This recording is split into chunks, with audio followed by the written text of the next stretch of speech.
Ahí está, mira, alertan por cárcel a presumir delitos fiscales. Ya es una noticia donde sabemos que efectivamente esto va a volar. Y eso significa un paso totalitario. Ayer estaba con un grupo de politólogos y decían, a ver, no nos hagamos tontos. Esto se dice fascista. Los regímenes que utilizan el derecho para reprimir, que utilizan este tipo de herramientas, en los cuales ya no hay discusión, se llama fascismo. Sí es. Estamos entrando a un esquema fascista en nuestro país. Nos duele decir, nos duele pensarlo, siquiera mencionarlo. Sí. Pero lo que no podemos hacer es ignorar la realidad de lo que están haciendo.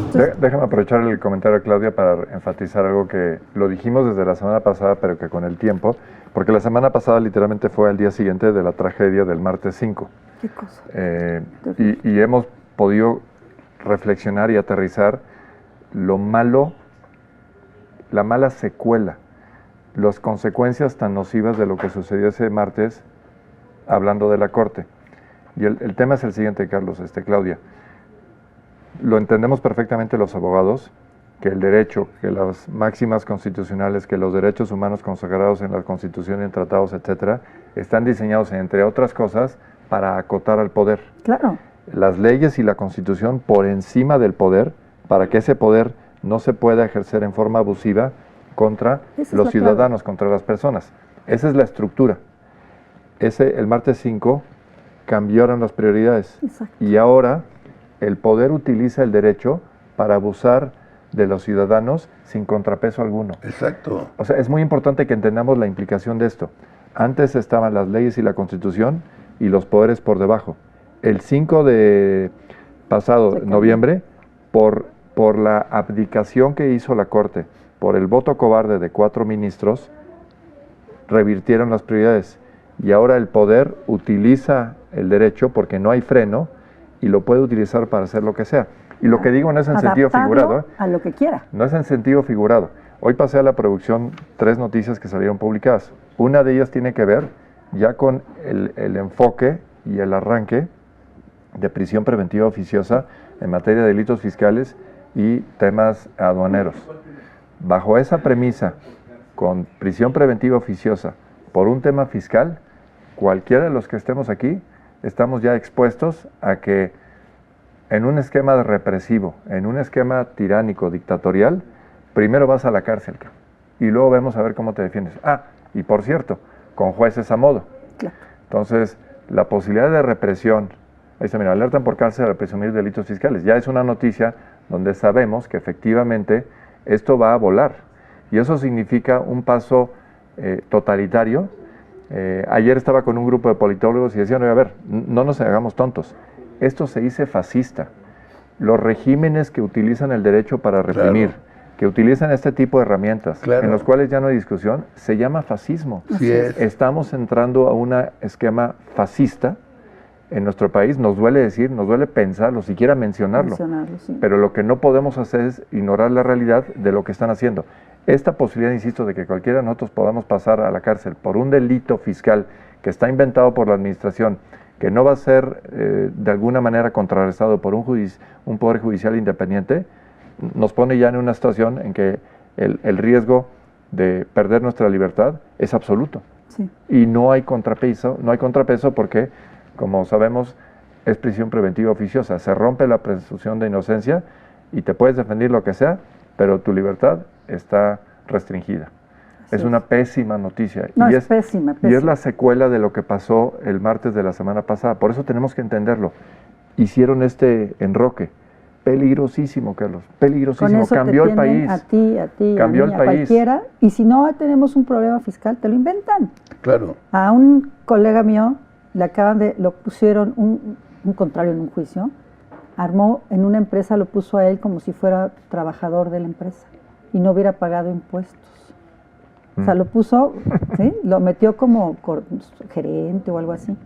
Y se pasó un tiempo y entonces cuando llega su declaración fiscal, le dicen, aquí debes tanto. ¿Cómo? Pues si yo trabajo para bufete de buen y no para... Bueno, pues ese fue una venganza de un contrario nuestro que se dedica a hacer ese tipo de cosas y entonces le metió un delito fiscal. Y él ya lo arregló, ya lo resolvió, porque no tenía nada que ver. Pero es increíble que con esa facilidad te puedan armar un caso y prisión preventiva oficiosa por delitos fiscales. Porque y además como que lo encierran en una cápsula en donde están delitos sexuales, homicidios, feminicidios, y de repente meten para la prisión preventiva oficiosa delitos fiscales. Entonces todo el mundo dice, no, qué bueno que los parricidas, homicidas, etcétera. No, también tú y cualquiera de nosotros puede ir a la cárcel porque consideran que si hay, o te retrasas en tus impuestos porque no tienes capacidad económica y hasta el tambo. Esto tiene, a ver, vamos a analizar seriamente esta pregunta. ¿Esto tiene repercusiones en el exterior? Pues ayer hubo... Pero tiene repercusiones, o sea, cuando la Corte, creo que de Interamericana, dice, a ver, chatos, no pueden tener cárcel preventiva, no se puede tener, y ellos aumentan, valiéndoles lo que dice la comisión. También a Europa, a Francia, les vale lo que pasa en México. No, hay condena internacional. Hay una condena internacional importante, pero creo que podemos platicar un poco de lo que pasó ayer en la Corte Interamericana de los Derechos Humanos. Creo que podemos hablar de eso y podemos hablar también de un tema de los mercados financieros, que tengo yo información que me parece muy relevante. Pero hablando de la Corte Internacional de Derechos Humanos, ayer hubo una audiencia, fíjate qué curioso, es increíble nuestro gobierno. Y lo ligo con algo que es también indescriptible, que es... Nuestro gobierno se queja, fíjate lo grave, se queja de dos cosas. En el pasado reciente se queja de que Estados Unidos osó detener a un delincuente tan peligroso como el Mayo Zambada, que nunca se pudo detener en México. Exacto. Entonces los americanos dicen, oye, espérame, ¿cómo? Hay que celebrar. Te estás quejando. En lugar de celebrar. Claro, es al revés, es al revés. El mundo al revés. Tienes que celebrar que quitaste a un delincuente que tú nunca pudiste detener. Exacto. No me reclames algo como el que impartir justicia y acatar las leyes es algo criticable. O sea, no me puedes decir eso por el amor de Dios, es contra natura, ¿no? Pero encierra mucho de la realidad de qué es lo que pasa en el país. Y justo ayer, cuando viene esto, ¿sabes qué dicen en el gobierno mexicano? ¿Cómo es posible que se apuren para tener una audiencia si normalmente se tardan más? O sea, en vez de que digan, oye, qué bueno que se ventilen estos temas para que podamos defender y podamos articular, etcétera. No. Algo está muy raro, porque normalmente se tardan mucho. Algo está pasando. ¿Por qué van a celebrar las audiencias tan rápido? O sea, esa es la queja. La queja es, detener a un delincuente es malo y celebrar audiencias y ser eficiente es malo. en esto es malo. Sí, ¿no? Todo es malo. Y también Salgado Macedonio se quejó porque Estados Unidos quiere determinar que el narcotráfico es delincuencia organizada, perdón, es, ¿cómo se llama? Le iban a dar el trato de terrorismo. Dice, ¿por qué hacen eso? O sea, ¿por qué nos afectan, básicamente, no? Está defendiendo a los delincuentes, a sus socios. A sus socios. Es que son sus socios, ¿no? O sea, electoralmente han sido sus socios, eso no es secreto. No, eso clarísimo. Eso es absolutamente sabido. Defiende el senador, Salgado Macedonio, claro. ¿verdad? Sí. Ya no sé si es diputado, defiende. Es senador y gobernador de Guerrero por interpósito de persona. Por supuesto, eso sí lo tenemos. La hija canta y el gobierno. Exacto. Y el gobierno. Pero bueno, sí. Pero ayer hubo presencia, estuvo Juana Fuentes, estuvo esta otra magistrada. Javier Lainez. Estuvo Lainez, exactamente. En el público. Y expusieron, dieron puntos de vista, etcétera, o sea, para explicar, oye, por qué esta reforma es en oposición directa con los principios. Explícanos a nosotros, esto tiene, ya hablaron las dos partes ayer, ok, ¿qué hace la resolución ahora? no va a ser inmediata y quiero saber a dónde vas y te contesto. Sí. Al final del día la resolución no es vinculante. Tiene efectos declarativos y sí, en el marco internacional es sabido, por ejemplo, que esa misma Corte ya le dijo a México, tienes que quitar la prisión preventiva oficiosa. Y como acabamos de ver en la nota de periódico, lo aumentaron. No solamente no la vamos a quitar, la vamos a ampliar. Vamos a ampliar más delitos. Sí, o sea, vamos en sentido opuesto a lo que esta misma Corte determinó. La presunción de inocencia da igual. Lo cual genera pues un enorme desánimo de que México, con todos los defectos que pudo haber tenido, pero México era una nación muy respetuosa del marco internacional. Sí. Éramos un ejemplo en materia de cumplimiento de tratados, de propuestas, de encaminar convenciones, etcétera. Ahora somos el hazmerreír, no cumplimos nada, estamos enemistados con no sé cuántos países, nos declararon personas non grata por lo menos a 3 o 4 embajadores, o sea, somos un desastre en el plano internacional y estoy seguro que en este caso lo vamos a hacer nuevamente, porque la reforma es insostenible con un criterio ortodoxo, con un criterio de análisis claro, jurídico, etcétera, que es lo que va a hacer esta Corte y va a decir, oye, esa reforma de la que me estás hablando es una basura. Pero la pregunta es, ¿eso va a afectar el ánimo de ir adelante?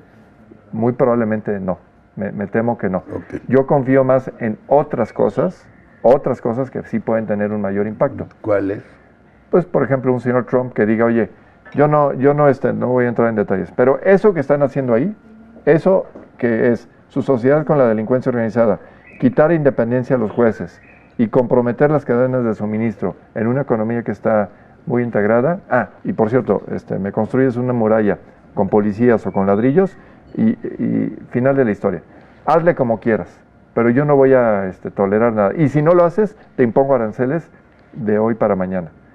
Qué triste que estemos pensando que ese va a ser el mejor antídoto para las grandes malas decisiones, pero a eso hemos llegado, de que sea eso, o la otra cosa que te iba a decir, en mercados internacionales.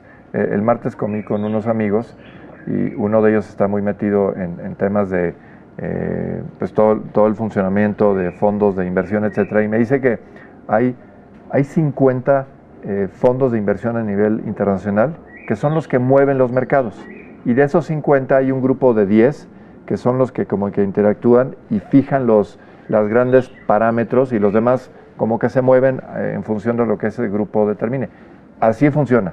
Yo no sé si esté bien o mal, pero así funciona. Entonces, me dice que en las conversaciones que hay, hace algunos años, México era visto como una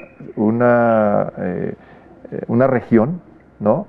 Norteamérica, gran potencia, un mercado muy atractivo para el que sea en el mundo, una economía con reformas estructurales, con una perspectiva increíble, irse a largo. Eso quiere decir, aquí puedes invertir de largo plazo porque esto te va a generar enormes rendimientos. Todo está planteado para que esto camine bien.